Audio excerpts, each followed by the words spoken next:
Alrighty, welcome back everyone. We just talked about Les Miles suing LSU over not being able to get into the College Football Hall of Fame right now. 37 vacated wins are what is keeping him under that 60% win total. I gave my piece on that. I don't necessarily think he's a Hall of Fame coach, but I think there are some other people in there that I wanted to get to, so I went on a little bit of a rant towards the end of that one, but let's get into a study that suggests that we should change offseason workouts for offensive linemen. And this is a very interesting thing that I'm sure a lot of us have kind of wondered about for quite some time. You know, there are a lot of college football programs that are getting together for summer workouts right about now, and there are a lot of people that are going to be in a ton of heat in the next couple of weeks and doing sprints and doing hills and doing everything in between to get ready for this upcoming season. And with that comes a lot of danger. Let's just be totally honest. The sport is dangerous in a number of ways, but the off season is a place that a lot of stuff happens that is not ideal by any means, is a very dangerous way to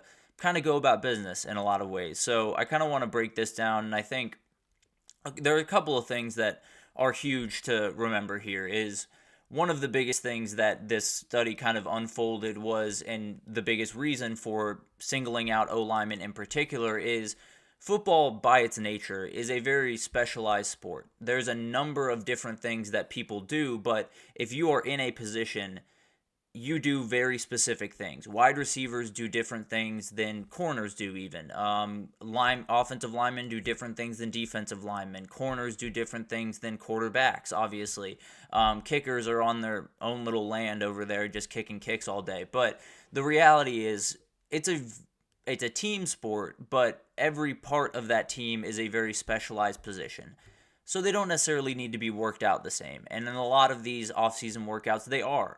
So one of the obviously horrible things that happens is heat stroke deaths during this time of year with particularly football practices because of the extra padding and the extra heat. It gets pretty hot and it gets really intense, and some guys have passed away from this type of thing. 97% of exertional heat stroke deaths, or EHS, from 1998 to 2021 were offensive and defensive linemen, and they were in the at-risk population. So this is just the reality of this sport. When you're going to have a year-round sport, when you're going to have, practices going from right now, it starts right now to the end of spring. It has very few breaks in between there. If you're going to do that, there's going to be risks that are going to be incurred, and you're going to have to do your best to make sure that those risks are not as big of a deal, and you can deal with those as they kind of come, and definitely not have this type of thing happen. So obviously you want to lower the heat load on these kids. You want to keep them out of the sun as much as you can. Obviously you don't want to leave the principles of football, because it is a hard-nosed sport. Let's be totally honest. It is a quote-unquote man sport. Everyone that goes in because they're ready to take a licking. They're ready to get hit like that. That Teddy Bridgewater hit was a really mean one. But it's a problem that is so prevalent that something has to be done. You have to make measures in the other direction. From 1995 to 2021, there are 159 EHS deaths. That's 2.4 per year. From 2000 to 2021, that rose to 3 per year. So this is not necessarily a problem that's going away. It's not something that is going to be something that we can just kind of hope that it goes off the other direction. It's not going to. This is the reality of the sport. If you're going to be working really hard in 95-degree heat with 30 pounds of pads on you, there's going to be risk of this, and you have to do everything in your power to make sure that these kids are as safe as possible. So one of the things that they threw out there in this study was possibly taking, at the very least, offensive linemen, taking their workouts indoors and having them be in air-conditioned facilities when they go through their workouts. And frankly, I'm all for that. I fully understand, you got to work hard to be really elite at this sport, and you got to push yourself, and you got to be in really uncomfortable situations. You don't have to be in dangerous situations because you're in plenty of those on the field. Let's just be totally honest. This sport is dangerous enough on that field when they step in between those white lines for them to also be worried when they step in between the white lines for a practice. That's just not something that should have to happen. I fully understand, you got to face adversity. You got to battle through some hard times, but it doesn't mean you have to, do things that are just out of this world crazy. Let's just be totally honest. You don't have to have 3-hour practices followed by sprints where the offensive linemen are out there as well doing the sprints. They're not going to need to sprint too much. They are going to have, certain moments where they're going to have to get after it. They're going to have to be able to go down after down and really fight. They're going to have to maybe run 40 yards and then set up and run a play really quickly to spike a ball on a late drive thing. But all of that doesn't need to happen every single day. We don't need to prepare them to do that every single play of the game, because they don't need to do that every single play of the game, and it puts them in a lot of danger. So the reality is, we have a very different sport where it is going to be a team effort. You have to bring everything together, but it's fitting puzzle pieces together. A safety doesn't play the same position as a corner because they have different responsibilities. The linebacker is totally different from what a edge rusher does or what an interior defensive lineman does.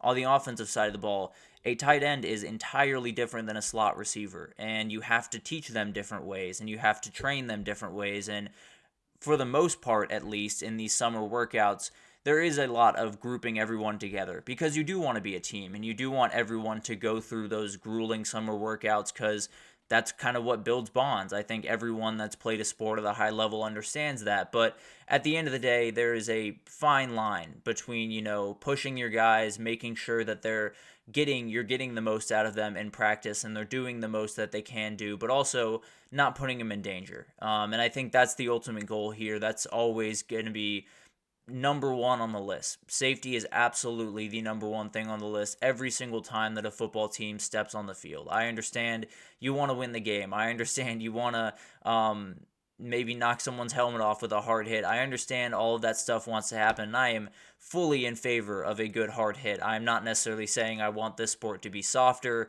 or anything like that. I just don't want things in the offseason to create these type of problems when they don't have to. I don't think there's that huge benefit of that left guard running 40-yard sprints outside compared to 100 feet away inside. I don't think that changes too much stuff.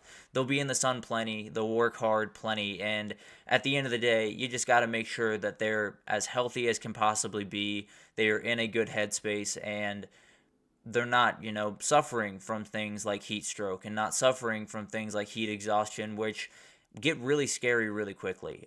So I fully understand that this is the way of the sport to a certain extent. You're going to have your guys work really hard in the dead of the heat in summer. And you should, to a certain extent. That is what gets elite teams ready to play. That is what kind of separates the, elite teams from the not so elite teams, is what do you do in these type of months. And I fully understand you want to push everyone on your roster the same, and you want to not necessarily lean one direction in terms of you're letting certain guys off the hook when you're letting other guys not. But this isn't that. This isn't, letting offensive linemen off the hook. This isn't, letting them take their time and just kind of hang out during practice.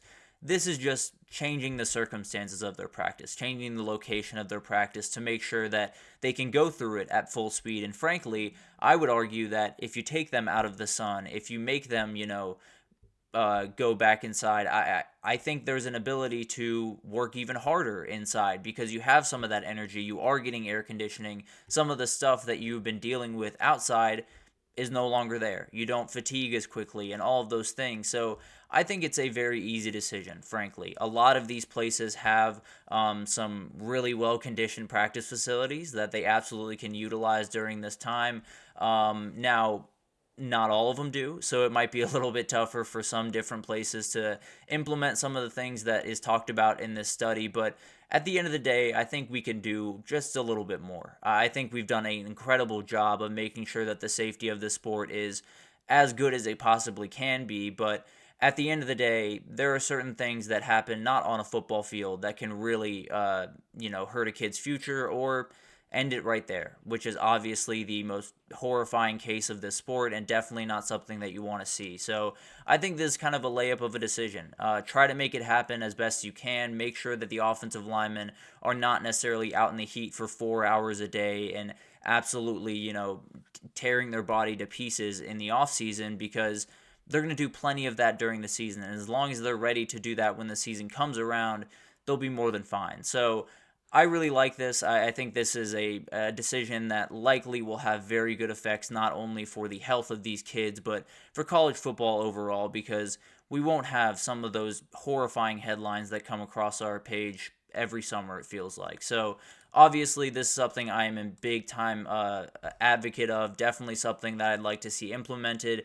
I'm sure there will be some pushback from the, big time old school football guys, but at the end of the day, this sport is dangerous enough on the field to where the practice field doesn't need to be a dangerous place too. So I'm fully on board with that, but we're going to take our second break and come back and talk about Nick Harbor. He curbed his chances to go to the Olympic trials, to come back to South Carolina and play for the Gamecocks this summer, and is a very interesting decision. So I want to break that down for you all right after this, so stick with us.